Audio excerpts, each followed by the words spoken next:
is August 31st, the day before Labor Day, and I'm here at the Waikiki Shell with the annual Labor Day picnic with all of the unions that are representing 145 some thousand workers throughout Hawaii. Labor Day is a day when we stop and we honor all the people and recognize all the people that really make our country and our Hawaii work from all professions, from all walks of life. Some 500,000 wage workers throughout our Hawaii that help us unionize our workers here in all parts of our Hawaii. The largest percentage of unionized membership of any workforce in the entire country. So it's an opportunity for me to check in with them. We're celebrating with them the advances of organized labor throughout our country's history. I'm also just going around and talking to each of them and trying to make a connection between what I'm doing in Washington and what they're doing with their workers, and asking each of them how is their work going, how are the jobs going. What I'm particularly interested in is federal dollars. And I work really hard with our delegation to bring down here to Hawaii. So I've talked with many of them about work at the Pearl Harbor Naval Shipyard, many of our military construction projects, and then all of the spin-offs of that back into the private sector. So not only for me, it's just a celebration, it's also a learning experience and a chance to reconnect with a lot of friends that I've worked with for many years, helping to make us all better. Tomorrow I have to go back to D.C., so it's a nice time to end the August district. It's been so much fun jamming the show. Wish I could sing longer, but this is my last song.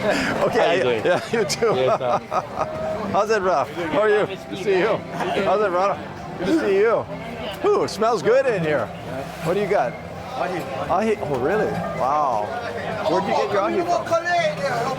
From the market. Oh, not like anybody went outside and picked it up this morning. Well, they go pick up from the auction block. Oh, I see. Okay, cool. Yeah, right on. You know Nestor Garcia here. He's very famous. What you got there, boo? Chicken katsu. Chicken katsu. Ahi katsu. All right. Hey, that looks good. How you all? Ed Case. Good to see you. Aloha. How are you? See you. Hi. Aloha. See you. How's it going? Okay? Would you like one of our safe staffing bracelets? Oh, sure. Thank you. Thank you. Right on. Good evening. Okay, cool. Good to see you. Okay. Sorry. How's it, brother? To you. How's it going? Yeah? Wow. Get a picture. Yeah, of course. Aloha. Wait. Barrett. In class. You studied me? They had something about you and then the lieutenant governor in school. Where He said, I know who he is. Where do you go to school? Where? Oh, Eva Elementary. Yes. Oh, right on. What did you learn about me? Oh, yeah, in Congress. Yeah. Here's my card, okay? Yes, we saw you when you were out in Neva Beach waving your sign to yeah. Horn. Yeah. And I told him, I said, you gotta remember, he works with the president. He's like, what? I said, Okay, sure. All right. I got one of your an award from you on my office. What was that for? The congressional recognition. Oh. Yeah, for the United Filipino Council of Hawaii for Media Services. Thank you for that, yeah. And then you interviewed my dad at the Palarong Pinoy. Oh, yeah. Good to see you again. Were you there? Thank you. I was there. Yeah. I think I had the best one. What do you think? Oh yeah, we got on Garings, camera. yeah? Garings. Like the rest of them, they didn't know what they were doing. You look like a natural. Hey, good to have you.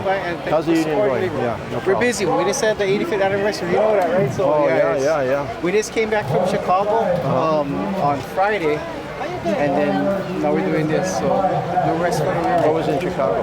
Was that like a national? So national membership development. Yeah, that was a good event. I had to leave it a little early, but Yeah. Thank you for coming. yeah, no problem.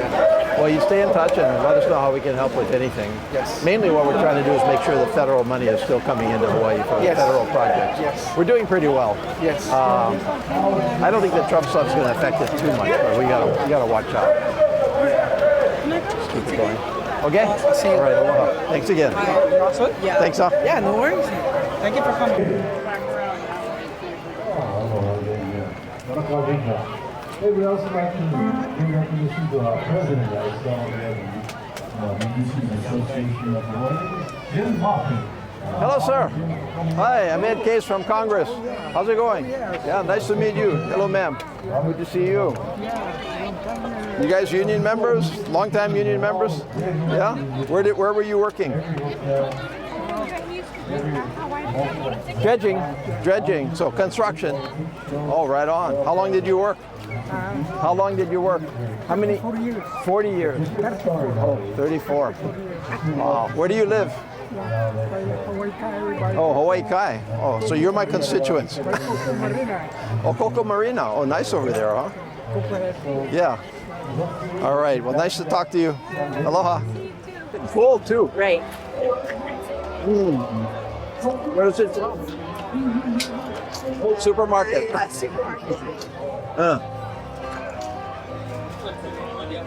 Yeah. Man, it's good. Tasty, huh? Would you like some water milk?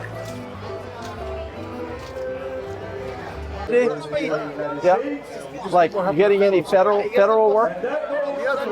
Down on base and stuff. On the base. Yeah. Okay, that's a major place where we're trying to make. We need to be licensed in Hawaii. You know those workers, they need to be licensed. You know, companies. Oh, really? You don't have to have any kind of license in Hawaii. You just pop in? You pop in. Yet the state requires that they have contracted license. So you gotta work with that. I don't know why they You should. got guys coming in from the mainland Yeah. because they don't have to have a state license for it. The state guys gotta have that license. You guys should talk to the state about it. No, I'm serious But because it's the federal that's gonna do that. I don't know if the federal side exempts them. There's no requirement. Oh, really? Yeah, no license requirement. I got to go back and check that out. I thought they had to go through some minimum licensing and requirements here. But they still have to do little Davis bacon wages, right? Just have to be. So he's the new business manager coming up. Okay. So I want you guys Maybe to come talk story a little bit. go talk forward. Yeah. Like you have a card or anything like that? Yeah. I gotta come break you in before. I got it somewhere. Hey, too much card time. And what are you gonna do? You gonna retire all the way or what? Yeah, I'm gonna be retiring at the end of this next month. Thank you so much. Okay, cool, Sam. Look you up. We have a really good relationship with him and try to help out all the way along, you know, so. As the next generation comes in, I gotta get to know everybody all over again. Right on. No, we're gonna have one picture before you go. Yeah, of course. Okay.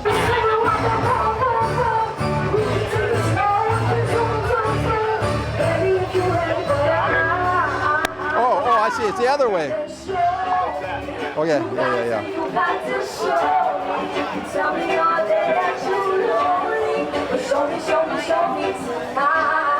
Okay. It's the part of the union Got it? Here. I'll let you do that. I'll do this side. Any color you want. There you go.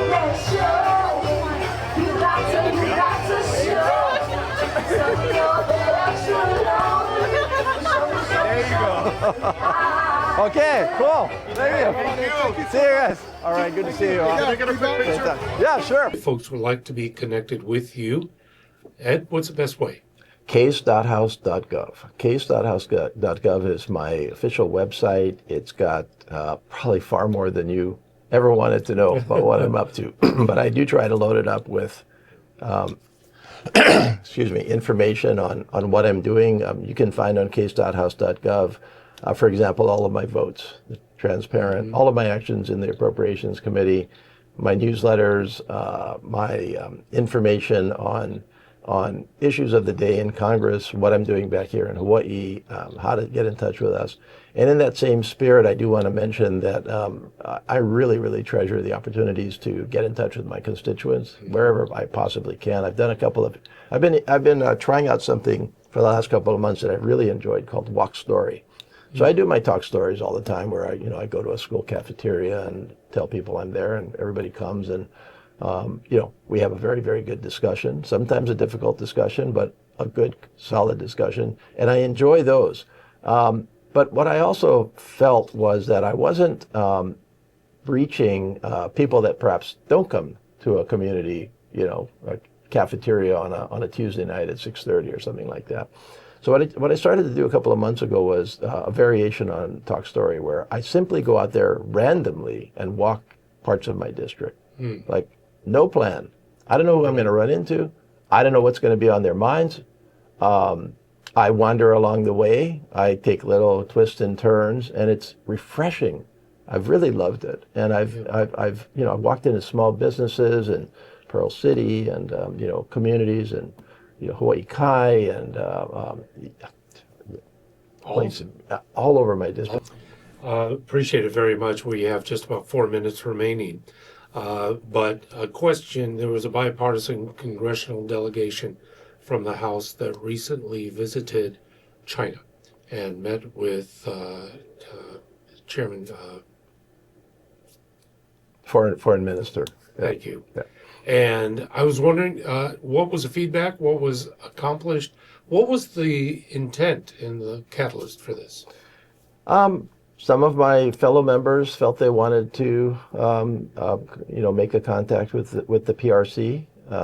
They were very good, solid members. They happen to come from the state of Washington, which is probably the one state in our country with the most exports to the PRC. So the roiling of relationships between our country and the PRC, which, by the way, I'm very wise, wide open, realistic about the PRC and what it's trying to accomplish. So I'm under no illusions that they are our adversary. They are our adversary. They have a different path in the world. They want to supplant us in leadership of the world by all means possible. So I'm not sitting here with, blinkers on about the PRC. They are in a slightly different situation. They just have a lot of reliance on the PRC. So they want to maintain, they want it to be a better relationship. I want it to be a better relationship. We all do. But I think what they felt was they needed to I'm just guessing, that they needed to go and try to maintain that relationship, see where the trade could continue. That's our, one of our major trading partners both ways. So there's every reason for us to try to maintain an economic relationship other than if it's leveraged. So that was their purpose. I'm not sure I would have done it, to be honest, but that's their business. We have just a moment left, but I want to take it here at home. Cite, if you would, main priority or priorities on your agenda for us here at home. My job is to make sure our federal government is helping us here in Hawaii by any means. And we've obviously had, during this Trump administration, a great roiling of the waters in terms of what our federal government is supporting and under what circumstances and, funding and the rest of it. So for me, the biggest priority is navigating this great uncertainty and making sure that the needs of our people here, the cost of living, crime, any number of business, health, any number of issues are maintained. So that's my priority, how the feds can help, mostly through my appropriations committee. Understand. Too late to talk about cost of living, reduction, mitigation, so we can live here in Hawaii. 3 seconds. No, just kidding. You got to take every cause on that. Like, what's the cost of housing? What's the cost of food? What's the cost of goods? And break it down. Shipping costs, regulatory costs. I think that's the way to approach it. We can't just say, what do we do? We got to know, break it down into its individual issues and take each one of those issues and who can do what about that issue. On that note, excellent. Always a pleasure. Congressman Ed Case, thank you so much. Thank you so much. And we'll return with Mayor Rick Blangiardi in just a few short moments. But thank you for being a part of the program. Aloha. I'm at Kaho'iki Village, right off Nimitz Highway, down by the airport, Sand Island. Kaho'iki Village is a really revolutionary home for so many families that would otherwise be homeless. And they come here to get off the streets, to get off being homeless. They find a welcoming community here. 200 families live here. And as part of Kahuiki Village, we have a preschool and daycare here that I just visited. Incredible kids, 6 months to 5 years old. They come here right off of the village while their parents go work and try to transition themselves back into being with a home that they can live in on their own. And this preschool is supported by Parents and Children Together, which is one of our great institutions here in Hawaii, helping children and parents, as the name implies, with their real needs. Some of the most needy among us. And PACT is in turn supported by the Head Start program, which was one of the premier programs that came out of President Johnson's War on Poverty in the 60s and been operating throughout our country ever since. Because we have Head Start, we can offer it. One classroom here is free. The other two classrooms we have for like a little extended day, but they only pay no more than $100 because we get some money subsidized through Child Care Subsidy Program through DHS, and then preschool open doors through the state subsidy program, so that kind of helps offset the cost of that. So that's really nice that they don't have to worry about their children and the cost is it, because we know childcare is really expensive. Yeah. So we're going to leverage some state, federal resources, our Head Start resources, and whatnot to kind of. So this takes a variety of funding sources to operate, or it's all you guys run it? And we run it. Yeah. So mainly Head Start. I would say 90 to 100% of the funding for our operation here is mainly Head Start, and then we have preschool open door state money, and then child care subsidy, state child care subsidy money, which is passed through from federal to state and whatnot. So yeah. So but majority is federal money. Here and stuff like that, which is good. And then we have some private donations that come in. So we have Castle Foundation has helped us with some projects here. Weinberg in the past has helped us with, so that way they don't have to pay the full amount here. They can just pay the $100. So we've got some donors that they contribute to that. Right. At a time when we are in such a deep debate in Washington between those like myself who believe these programs have great merit and are critical to so many families and those that really want to reduce them, if not eliminate them. We can have those policy debates in Washington, D.C. all we want. But when you come here and you actually encounter the end result, which is trying to get families back on their feet, try to help them with their health care. And when you encounter these kids, they don't care anything about these policy debates. They care about, their lives, about growing up, and they're happy. And it's really heartwarming to just come here and see the results of some of these efforts that we are all participating in. Congressman Case is a Hawaii licensed attorney who clerked for Hawaii Supreme Court Justice William Richardson and then worked at Honolulu law firm Carl Smith Ball for 2 decades, where he practiced litigation, property, transactional, business, and government law. He eventually became managing partner, Carl Smith. He later practiced at another firm, Bays, Long, Rose, and Homa, where he again was managing partner. He then worked for 5 years as senior vice president / chief legal officer at the hotel and resort company Outrigger Enterprise Group. Currently, Congressman Case sits on the Appropriations Committee and 2 of its subcommittees, Defense and Homeland Security. Again, thank you for being here, and the floor is yours. Thank you so much, Senator Chair, Senator Chang. Good to see you again.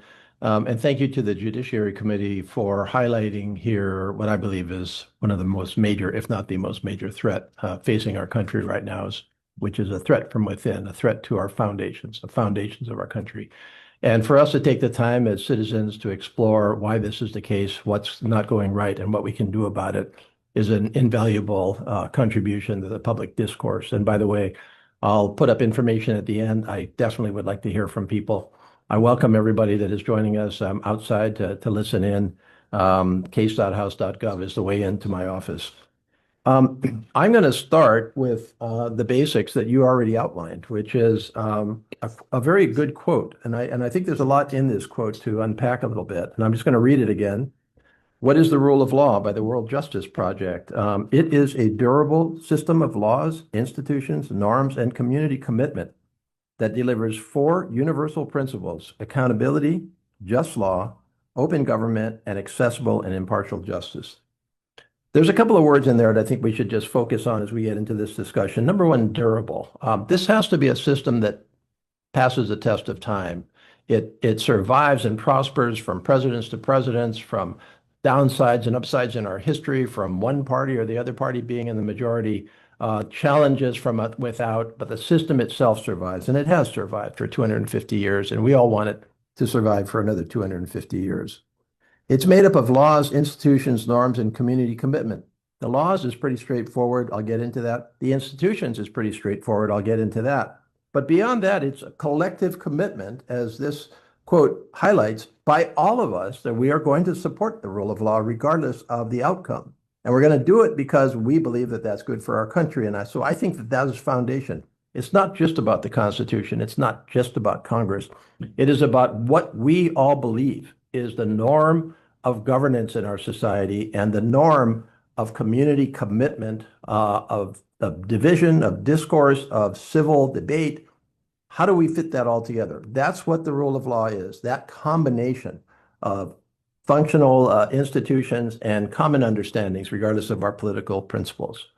Of course, it starts with the United States Constitution. We always go back to the United States Constitution, which is our guidepost, our most basic foundation. It lays out all manner of things, including how we're going to put this country together. How does this country work in a way that will be durable, will ensure public support over time? It also consists of federal laws. So the laws that are actually passed by Congress, that's part of our rule of law foundation, the Constitution and the federal laws. And finally, I would say it consists of the concept of separation of powers, of checks and balances, because our founding fathers were concerned about abuse of power. And they were rightly concerned about it in those days. And the fact of the matter is that there have been many times in our history where we've faced abuses of power. The foundations have held, and we're facing one of those times today. And so these are designed to check each other, the three branches of government: the executive branch, which is the president, the legislative branch, which is the Congress, and the judicial branch, which is the Supreme Court and all federal judges. And so if I were to summarize the rule of law and kind of put it into Rule of Law 101, I would say, first of all, it all starts and ends with the Constitution. Number one. Number two, Congress makes our laws. Number three, the president executes our laws and has other very specific powers, including commander-in-chief of our armed services. Number four, the Supreme Court and the federal courts are the final decider on whether Congress or the president are following the Constitution and laws. And finally, and again, most importantly, we all, as citizens, buy into our system of government and agree to abide by its results, even if we don't like them. And we have mechanisms and ways to self-correct our country within the rule of law where we don't like how those results are turning out. That's what the rule of law means for our country. And all of the leaders of our country swear to abide by the rule of law. This is what I swore. This is what I've sworn 5, 6, or 7 times now. The president swears to faithfully execute the office of president and to preserve, protect, and defend the Constitution of the United States. Congress swears to support and defend the Constitution of the United States. And the Supreme Court swears that it will faithfully and impartially discharge and perform all the duties incumbent upon them under the Constitution and laws of the United States. So not only do we have the institutions, not only do we have the words of the Constitution, but we have the leaders of our country swearing to all of our fellow citizens and to ourselves that we will support and defend this structure. That's what the rule of law means. Now, the rule of law means some things and it doesn't mean other things. And I should pause here to contemplate what my particular role is, or for that matter, any United States representative. And it may be a little different from what other people think the role of their members of Congress should be. My first role is to support and defend the Constitution. That's what I swore to do. My second role is to formulate the laws and policies for our country, to initiate, debate, and formulate the laws of our country. Third, to act as a part of a separate, independent, and co-equal branch of government. That's how this was contemplated. That's how it was set up. Congress is not the president. It is independent of the president. It is not a subsidiary branch of government. It is separate, independent, and co-equal, and it's supposed to provide a check and balance on the other two branches as they are on Congress. And finally, my loyalty is to the Constitution, to the country, and to my constituents, and not to any particular president. That's what my loyalty lies. So to those that somehow think that I'm supposed to do what the president says, no, that's not my job under the United States Constitution. I think I also want to talk about what the rule of law is really not about, because we sometimes get the rule of law conflated and mixed up with the very deep divisions that we're having in our country over the right direction for our country. Should we cut Medicaid or not cut Medicaid? Should we withdraw from the world from a foreign assistance perspective, or should we not? What's the right level of taxation? What's the right level of spending? Where, in fact, do we protect and expand labor rights? These are all policy questions. These aren't about the rule of law. The rule of law is about resolving these policy questions. So when we're talking about the rule of law, I am not here to express concerns about the Trump administration's or anybody else's policy direction. I can get into that if you want. I have very strong objections to many of the things that this administration is doing. That's not the concern here. And similarly, this is not about whether you like or dislike this president or any member of Congress. That's the freedom of any citizen to react to a president's or a member of Congress's personality. But that is not really about the rule of law. The rule of law is about what are the foundations of the country, how do we defend them, and what is going wrong right now. We're talking about the foundations of our country. And if we maintain those foundations strongly, then we will be able to navigate the very, very difficult issues and polarizing matters that we face today. Now, it should be, should be no surprise that I believe that this president is not complying with the rule of law in our country. And here are just a few selected actions taken by the Trump administration to give example to areas that I think are not policy disagreements, but they are erosions of the rule of law, erosions of the foundations of our government. And by the way, I've given you, Chair, a very long document there in which I summarize many of my actions in terms of the Trump administration, from legislation to press releases to joint letters to participation in lawsuits. Provide the letters for you. All of that is on my website. I'm happy to mail that to anybody that wants it. So that's the policy side of things. But here are a couple of things just exemplary.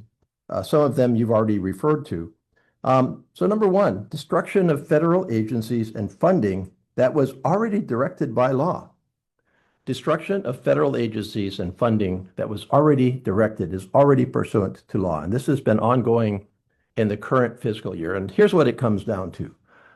Congress appropriates and directs the establishment of federal agencies and appropriates the money to fund those federal agencies. And we did that for the current fiscal year. We have federal agencies. They are created pursuant to statute, and Congress has appropriated the money. That's for the current fiscal year. The president came into office in the middle of that fiscal year.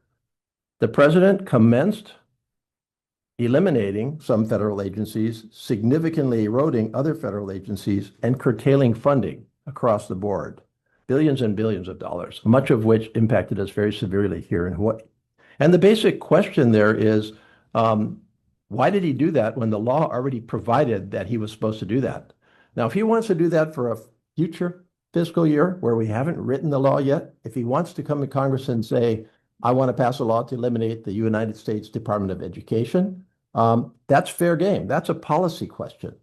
But to go against existing law, I think that attacks the foundations of our government. Number two, withholding already appropriated funds without an opportunity for Congress to object per law. This is referred to as impoundment, when a president tries to hold back money already committed by Congress and signed by a president. And this president is trying to do that right now. This is referred to as a pocket rescission. This has now gone up to the U.S. Supreme Court. I believe that this is contrary to the rule of law. Number three, a removal of inspectors general and others from key federal agencies. We have an entire system, or had an entire system, of providing independent internal oversight of our agencies in order to assure that somebody was looking over the shoulder, somebody was acting as an internal check and balance on the administration. That's our job too, but we're not inside the administration.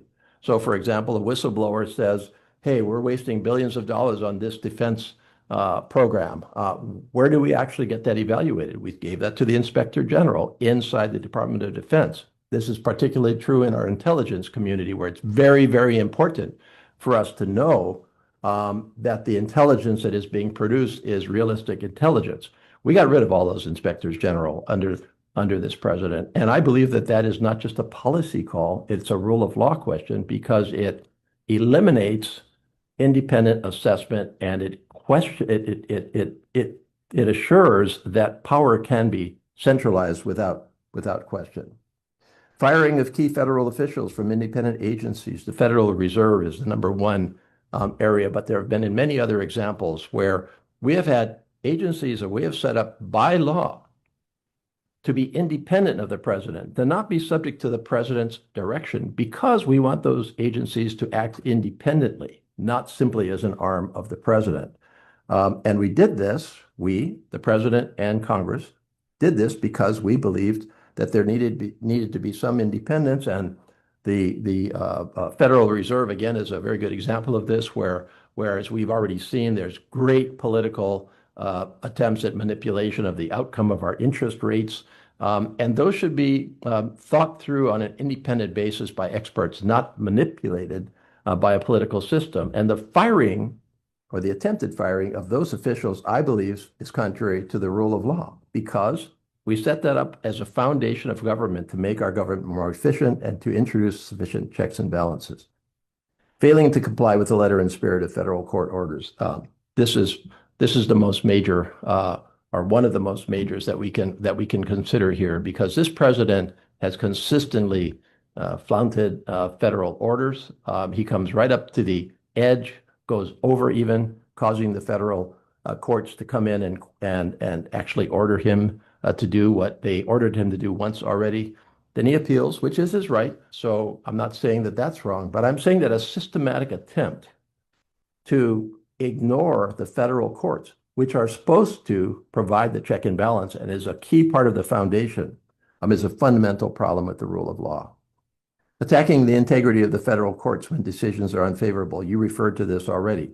That's just a direct attack on the foundations of our government.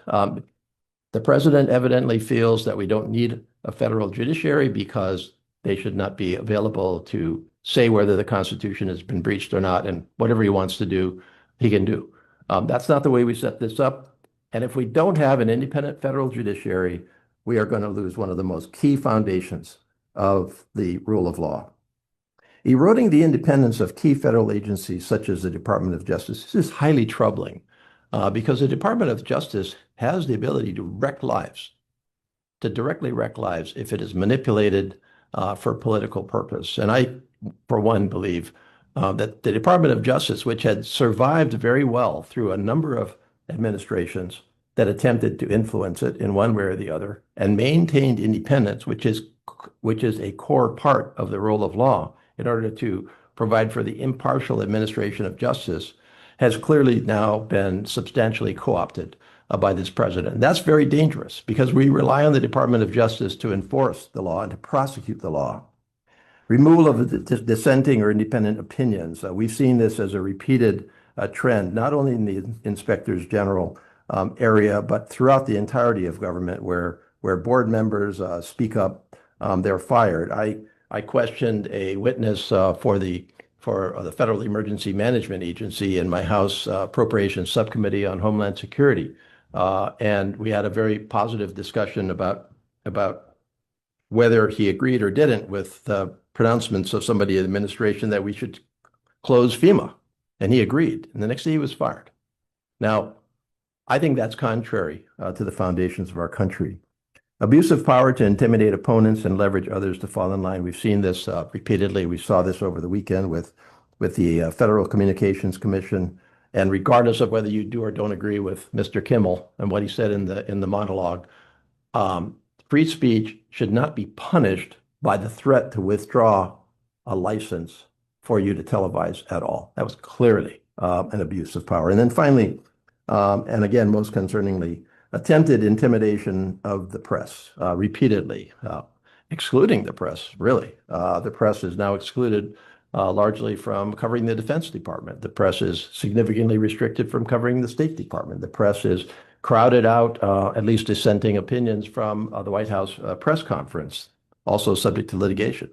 So systematically trying to constrain dissent, to organize things. And really, if you sum it all up and you take all of these pieces and put them together, what's really going on? I've kind of fallen behind here. Here we go.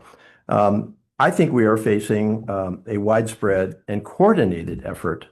So this is not acting on an ad hoc basis. This is coordinated across government to maximize power in the executive branch generally and President Trump specifically, to eliminate dissent and independent voices, and to neuter Congress and the federal courts and any effective check and balance, all to the detriment of the rule of law and the foundations of our country. Again, this is not about whether we agree or disagree with the president's policies and where the president wants to go. It's not about whether we like him or not. It is not about any of that. It is about whether, taken together, these actions are risking the very foundations of our country, and I believe the answer is yes. So we talk about checks and balances all the time. What do we do about it? Where are our checks and balances right now? Well, first of all, the main check and balance is supposed to come from Congress, a separate, independent, and co-equal branch of government. The reality is that under this president and under the current Republican majority in Congress, because the Republicans have the majority in both the House and the Senate, many of them are my friends and colleagues. I work with them. I have a good time with them a lot of the times, but they are not providing a check and balance on this president. They have ceded their constitutional duties to this president. Now, whether that will continue or not remains to be seen. We've seen some semblance or some spark of an independent streak in some parts of Congress, and perhaps the president will just simply go too far one of these days, and they will wake up and say, no, this is really a huge risk to our country and or their constituents. Start to tell them that this is not what they signed up for. The federal courts are really the only real check and balance currently. We've seen over 406 lawsuits to date against the administration in federal court now. And these come all over the place, and they're in the materials that I've made available to you. Some examples. By the way, the administration has lost most of these. And some of these are on their way up to the Supreme Court, if not already decided in the Supreme Court. But we're going to see a flood of stuff getting to the Supreme Court in the next months and year as the administration presses on all bounds to really undermine the foundations. But some of the examples, birthright citizenship, that should have been a no-brainer. Whether you like it or not, it's in the Constitution. Federal funding halts, dismantling departments, releasing citizens' personal data. These have all been the subject of lawsuits that have gone really against the president. And then finally, if you want to talk about the ultimate check and balance, us, the people. And our check and balance is the vote. Do we think that this is the right way to go for our country? Now, the vote is on this president is not for another 3 years, but the vote on Congress is next year. And certainly in the midterms, we need to. Let me just interrupt real quickly to point out to people who might be watching that the next election is not, it says midterms 2028. It's the midterms are in 2026. So please vote in 2026 too. I'm getting ahead of myself. Thanks for your diligence. Yeah, cancel that midterms 2028. That's 2026. Yeah, I usually operate about 1 to 2 years ahead of myself. So one of my issues, I suppose. So the midterms in 2026 are fundamentally going to be a question to the U.S. American people. Do you like where we're going or not? Do you like where this president is taking us? Do you believe in the rule of law? Do you believe that in the foundations of our government, regardless of whether you support this president or not, is this the right direction? And so ultimately, this is the check and balance, and we will find out what the people of our country decide. Now, what can people do about all of this?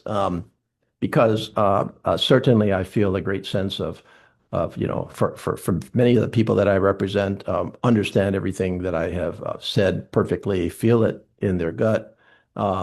But there is a sense of despair sometimes and hopelessness about how can we actually stand up when this much power is amassed against some fundamental principles that we all believed in. And so these are a couple of things that I believe people should do. First of all, I think we should all talk about this a lot more. And I mean really talk about it civilly, but to talk about the underlying issues here, what it means to be a country, what it means to survive for 250 years, what it means to have a foundation that takes some work. We should talk with our families and friends and communities of whatever, communities at work, at play, at faith, whatever it is. These discussions need to be had. And I think people that believe as I do should say politely, firmly, what's happening now is not right, because we have to have this national discussion and it has to knit together throughout the entire country. Number two, share your thoughts with your elected officials. I welcome anybody to tell me what you think. Share your personal stories about how you are affected. Were you a federal worker that was laid off unfairly? Was your program defunded, what you think is illegally? And what is the consequence of that to our natural resources, to somebody in dire need who all of a sudden does not have a federal program that was eliminated by this government wrongly? Support national organizations that are opposing these actions, especially in the courts. They need help. They need support in order to maintain these lawsuits. And many of these organizations are quite courageous. Contact your family and friends in other states and ask them to ask their members of Congress to do our job as a check and balance.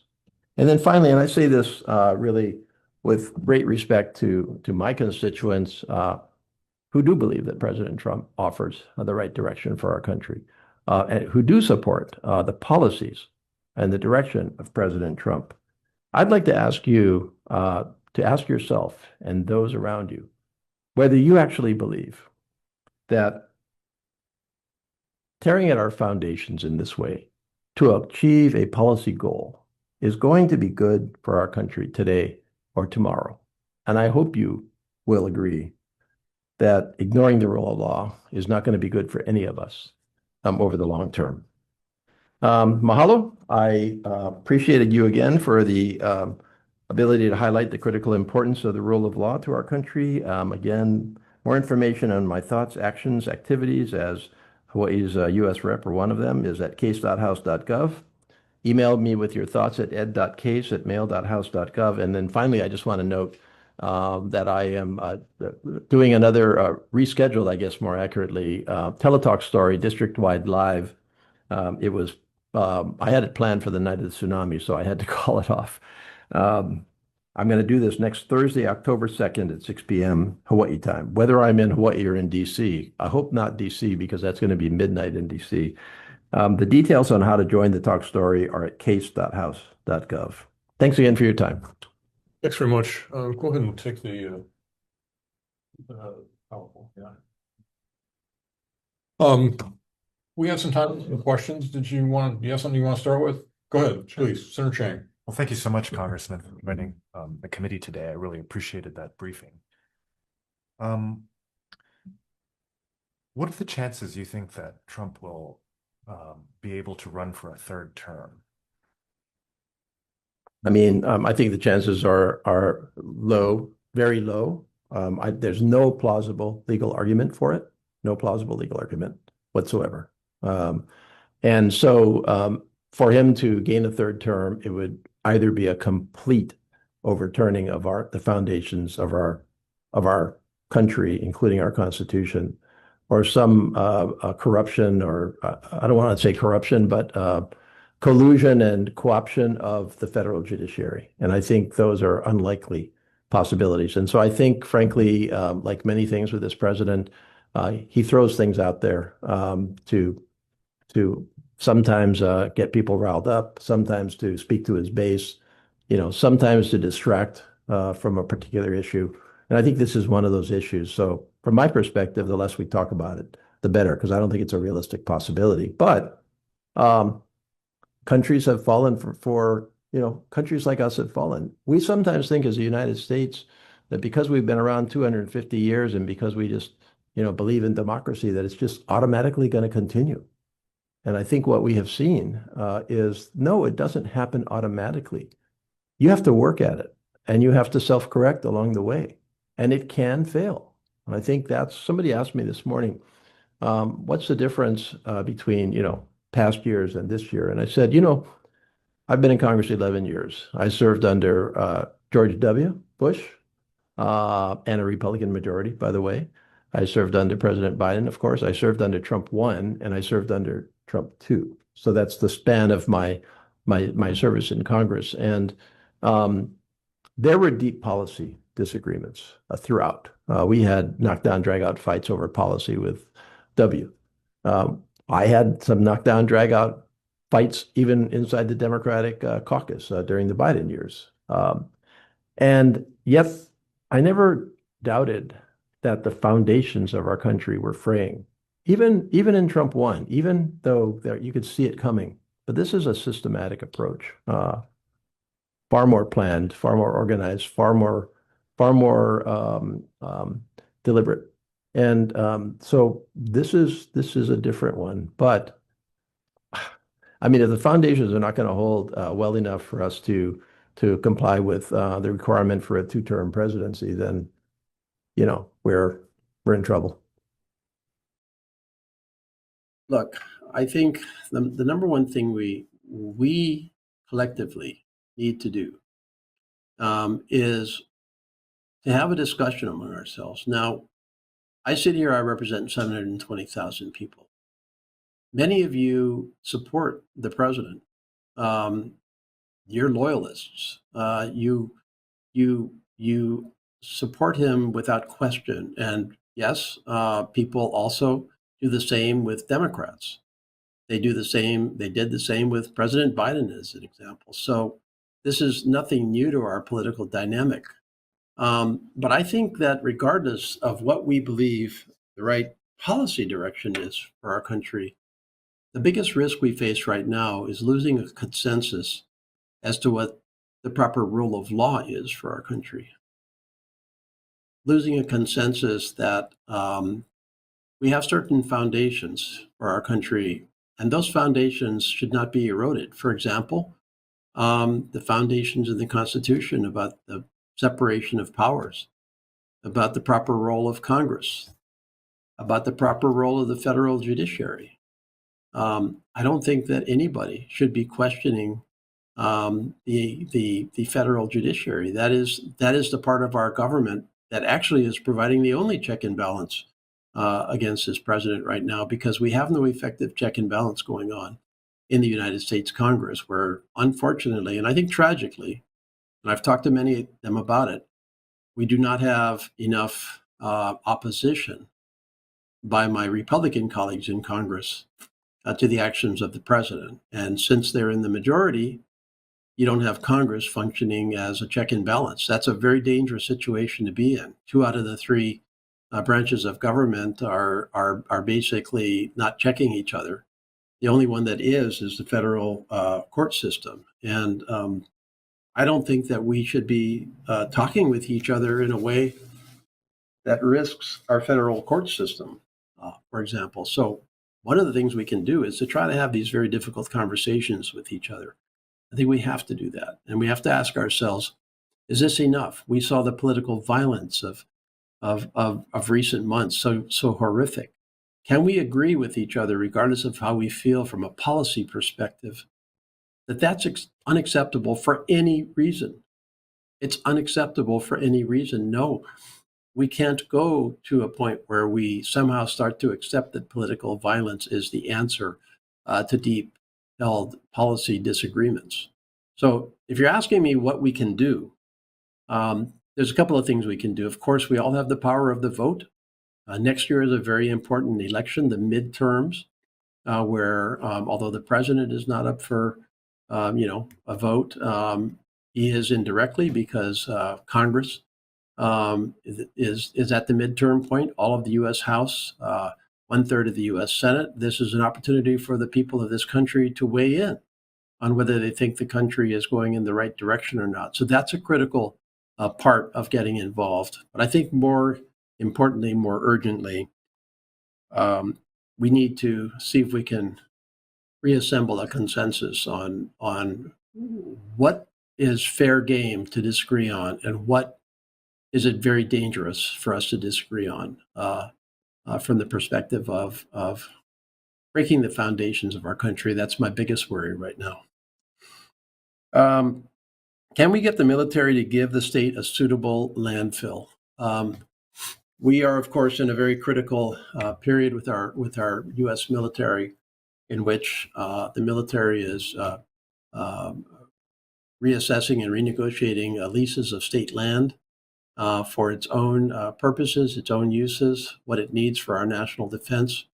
I've been very, very involved in those discussions and trying to facilitate solid discussions and solid outcomes for years now. As a matter of fact, we've funded many of these efforts out of the Appropriations Committee.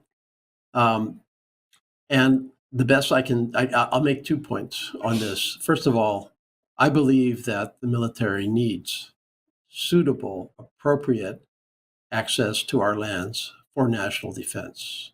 This is absolutely critical to our national defense. I think we should do it. I think we owe it to our country to provide it. But obviously, it needs to be on a fair basis as to the state of Hawaii. And it needs to be an arrangement that helps us to take care of our own concerns. And so basically, many things are on the table as to what we really need, what the military can, as a practical matter, provide. And I have found the military very open to these discussions. They understand the importance of access to these training and other areas for national defense, and they also understand the importance of providing for our needs, of helping us with our own needs. And so I think, this is one of those areas where it's a productive discussion to have. If there are lands that the federal government owns that might be suitable for our landfill, then I see no reason why we couldn't try to work that one out. What are you doing about the misleading posts on government websites about the government shutdowns that violate the Hatch Act? This is very, very disturbing because this administration is doing a couple of things with this shutdown that are absolutely inappropriate. The first thing that it is doing is that, and it's announced this very publicly, it is manipulating the shutdown as an excuse to lay off federal workers, where it wouldn't be able to do so. At least it could not be claimed to be able to do so otherwise. In other words, it's using it as a pretext to do what it wants to do anyway, which is to outright fire federal workers. That would be arguably illegal. There's a process to go through when you reduce government workforces, a RIF process. This administration doesn't want to do that. They're saying that they're going to do that. I think that's inappropriate. They've also, by the way, talked about the reduction in benefits to Americans as a result of the shutdown. That's irresponsible because those benefits are provided by law, and those benefits are also provided from sources of funding that are not affected by this shutdown. For example, Social Security is not affected by normal yearly appropriations. So this is a spook tactic intended to intimidate, and it's not appropriate. The other thing that they're doing is that they are utilizing the federal administrative communications process for normal communications that any of us would get. Your Social Security benefits are, going up. You have to worry about this. You have to worry about that. Completely neutral communications to Americans and politicizing them to, in so many words, argue their case coming out of the federal executive branch. That's totally inappropriate. It probably violates the Hatch Act, which in so many words says that you can't use the federal government for political purposes, the federal executive branch, the normal operations of the federal executive branch. I mean, if you're a political appointee, yeah, you can talk about some of that stuff, but not if you're just kind of running the government on a day-to-day basis. This is inappropriate. I am positive that as we speak, lawsuits are being prepared to make that case. It's wrong. Let's see. There's a couple of questions here about Israel and Gaza that I'm going to kind of put together a little bit. I'm happy to answer any of the specifics that you've asked me, but I think what I'd like to do is just take the big picture. We're of course coming up on the anniversary again of the tragic attack on Israel that precipitated these years of absolutely tragic warfare for Israel, horrific conditions for the hostages, of course, and of course for the people of Gaza who've suffered incredibly throughout. I have taken many positions now, urging Israel, urging the administrations to provide for humanitarian access for supplies to the people of Gaza. I've taken many positions with my colleagues that try to make sure that Israel complies with international standards for humanitarian treatment in the middle of a horrific war. I have also said consistently for these years that unless until Hamas is destroyed, that we will have no possibility for peace in Gaza, and that Israel has every right to try to destroy Hamas. And that has been a very difficult process on both fronts. I believe that the recent proposals by President Trump, the so-called 20-point plan, and I would encourage anybody that hasn't read it to read it, is a realistic, plausible plan to end this war. It has some really key ingredients in it. The first is that the war ceases and that the hostages are returned. The second is that Israel commits to withdrawal from Gaza over time. The third is that Hamas lays down its arms and disarms permanently. The fourth is that security guarantees are provided to Israel by Arab countries that Hamas will not be allowed ever again to have any kind of a foothold. Now that's a package that I think could work after a long and frustrating series of stops and starts in terms of ceasefires and negotiations. And as you know, that package is pending approval by Hamas right now.